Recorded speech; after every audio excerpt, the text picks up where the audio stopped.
Hey there, Python enthusiasts!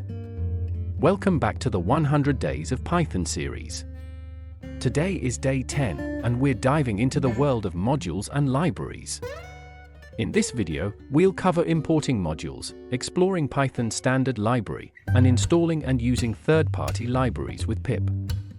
Ready to expand your Python toolkit? Let's get started.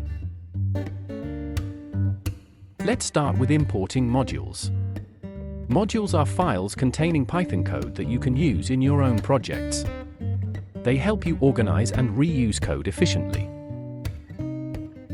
Here's how you can import and use a module.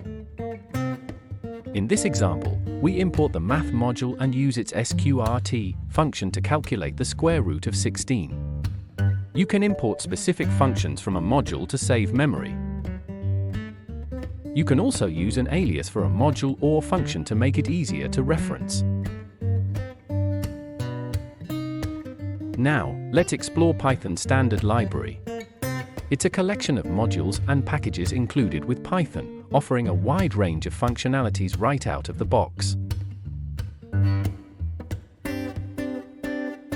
Here are some useful modules from the standard library.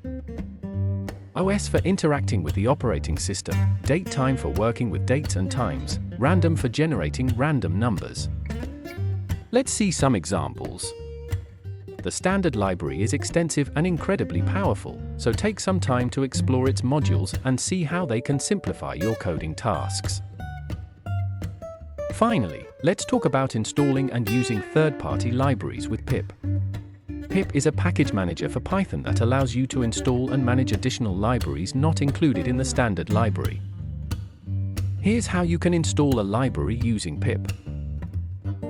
After installing, you can use the library in your code. The requests library makes it easy to send HTTP requests and handle responses. There are thousands of libraries available on PyPI, the Python package index, to help you with almost any task.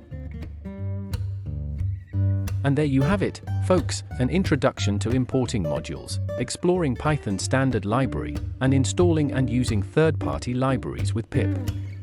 Keep exploring and experimenting with different modules and libraries to make your Python projects even more powerful. If you enjoyed this video, don't forget to hit the like button, subscribe, and ring that bell for more awesome Python content. See you tomorrow for day 11. Keep coding.